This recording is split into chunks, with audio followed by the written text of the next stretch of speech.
Okay, so I just got this random text message. It says, "Hello, I'm Michael from Fraud Prevention Security District. Your safety is our priority. We just caught 2 men in our custody, and research found out that they collect your winnings package from FedEx Company and refuse to deliver it to you after collecting all the necessary payments attached to it."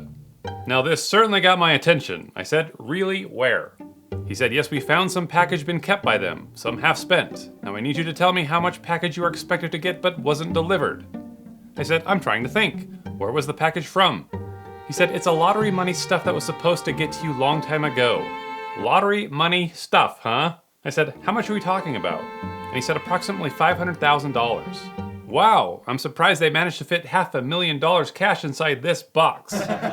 He said, "Don't worry, sir, we have gotten back your package for you and we will return it to you today, okay?" And I said, "Okay, thanks." And he said, "Kindly give us your full name and your home address." And that's when I knew that this was a scam. So I kindly gave him a fake name and said, "My name is I'll be back." I'll be back. And I said I live at 1600 Pennsylvania Avenue, Washington, D.C. And he said, okay. These guys are so stupid. He tells me my package is going to be delivered today on one condition. I need to pay the affidavit court form of just $700. But because of all the stress I've been through, they'll accept $500. So even though I've never even entered a lottery or been told that I've won, this clown is thinking that I'll drop $500 on an affidavit so he can deliver it. No thanks. But he texts me the next day saying, "Hello, sir." And I say, "Good afternoon. Was the scammers arrested?" He says, "Yes, we've got them arrested and they're in our custody right now." I said, "Do you have pictures of them?" He said, "Hold on, let me take pictures of them." And then he actually sends pictures of these thieves. This is one of them. This is the second guy. These jerks just stole my money. But who are they? Well, this guy has headphones and a media player, which seems odd to have in a prison cell, unless of course he was touring the prison cell like all the other people who have visited the USS Midway in San Diego. This guy is pathetic. I said, "How dare they?" And Michael said, "We're still investigating on them, but you can just let me know when you're ready to receive your package." And I said, "I want to speak with them." He said, "No, sir, you can't speak with them." I said, "They stole from me. I want to know why." He said, "You don't need to worry, sir. We will handle and torture them." Wait a minute, torture them? Help! But eventually he gives me the Cash App tag where I should send the money, and it's a guy named Lewis. Now, if you're new to online fraud, scammers will usually give you the name of a different person that they want you to send the money to, because a lot of times scammers are overseas and it's hard to send money internationally, especially to countries where there's a lot of fraud. So they'll recruit a middleman or a money mule to collect it, and then they'll buy Bitcoin or something for them.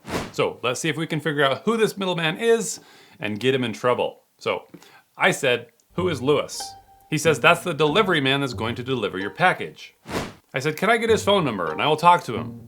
And he said, "Here is his number." Wow, he gave that up pretty easily. And what I usually do when I get a number is I run it through freecarrierlookup.com, because that tells me if it's a wireless phone number or a VoIP phone number. If it is a VoIP number, then it usually indicates that the person is overseas and is likely a scammer. Now this number that he gave me, however, looks to be registered with T-Mobile. So I'm thinking this might actually be the mule here in the States. Let's call him. Hi, who's this? This is I'm sorry, what was your name? this is Louis. Lewis? Driver. Your name is Lewis? Yes. Yes. And where do you live, Lewis? You said what? Where do you live? Where do I live? Yeah. Okay, I live in Texas. Texas? I'm starting to have my doubts. I was just wondering where your accent is from. It sounds kind of West African. Okay, that is our speaker. So you're in Texas right now? Of course. What city? Yeah, go ahead, Michael. Hurry and Google a city in Texas. Hello? What city do you live in Texas? Beaumont. Viewmont? Beaumont. Does he mean Beaumont? Beaumont. That's a 20-hour drive. Hello? Lewis, that's a 20-hour drive to get to my house. Okay, I'm listening to you. 20 hours, Lewis? Really? That means I will be on my way out as soon as possible. Yeah, so this guy is totally in Nigeria and he doesn't want me talking to his mule. But how is he using this American wireless number? Well, when I call back, I learn that it's actually a Google Fi number. The Google Fi wireless subscriber you have called is not available. And Google Fi uses the T-Mobile network. So this might be a new way that scammers are using American numbers without them getting flagged as a VoIP number. Okay, let's review. Michael works for fraud prevention and he's intercepted a package of mine, but he needs $500 from me and then his delivery driver Lewis will make the 20-hour drive from Beaumont, Texas to the White House to deliver it. My theory is that there's one guy in Nigeria who's pretending to be Michael and the delivery man, but he's got a guy in the USA named Lewis with a Cash App account who's collecting money for him. Let's find out if I'm right. So I get a new number and I text Michael. I pretend like I'm one of the many people that he's been reaching out to about a lost package. He says, okay, kindly provide your full name and your home address to me now for confirmation. So I say that my name is Hugh Jass and I give him the address for a Hooters restaurant. And would you believe it? He's found my package. So I just go through the scam and I eventually ask if I can talk to him on the phone and he agrees. Yeah, hello. Yeah, this is the same guy who claimed to be Lewis. Michael. Yeah, I'm with you now. Michael, do you remember yesterday when you said call Lewis and I called that number? Yeah, that guy is the same guy as you. You have the exact same voice. You're playing me. You're the same guy as Lewis and I want the real Lewis's phone number. I'm not lying. Okay, you really work for the government? Trust me. Yeah, I'm working for the government. The United States government? Yeah. You piss me off. Come on, admit that you're a liar. You're not in Texas right now. What's the weather like? Look out the window and tell me what the weather's like right now. I can't hear you. Can you speak up? Michael, admit that you're a scammer. You're not in Texas. You're in Nigeria. Why did you say that? Because I can hear the accent in your voice. All right, I'm gonna give you one more chance. That's my point. I'm gonna give you one more chance. Admit that you're a liar, or I'm gonna hang up this phone. I'm giving you the chance to work with me.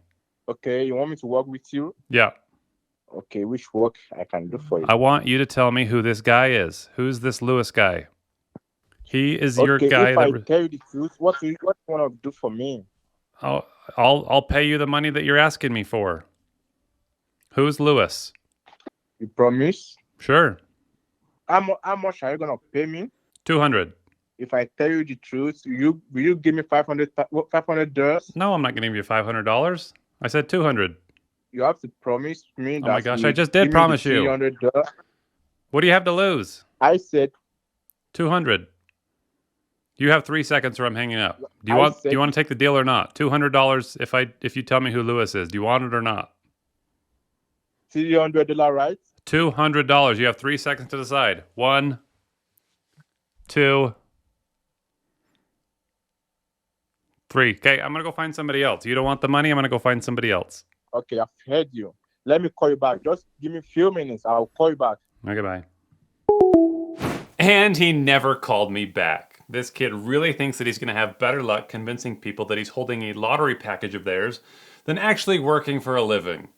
And that kind of makes me sad because I think that Nigerians are better than that. And that's why I want to pivot here and follow up on a story that I started a couple months ago.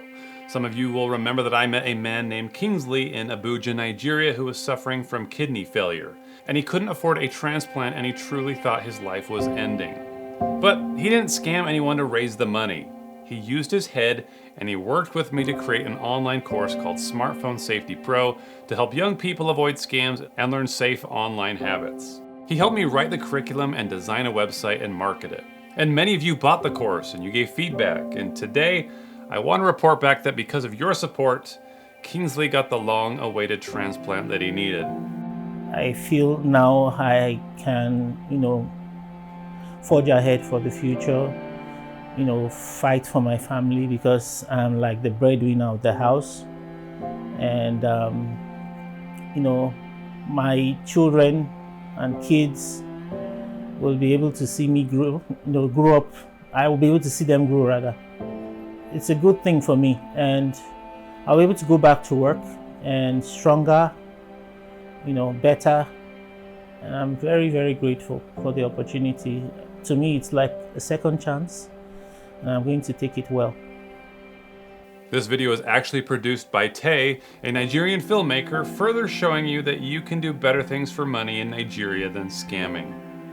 Unfortunately, scamming is very rampant in Nigeria. And my advice to this young man is, you can work hard. There are ways you would get the money you're looking for rather than make other people cry, deceive people. It pays.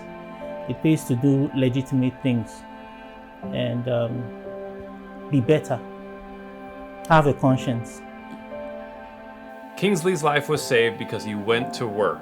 He pushed through the pain and the sickness to develop something that had value. And you guys recognized that and you showed up. And I can't thank you enough. But now that Kingsley's better, I'm slashing the price, and you can now get the 21 lesson course that we made for only $7. Take it for yourself or buy it for a young person who needs it. We really hope that you enjoy it, and we hope that you let us know how to make it even better.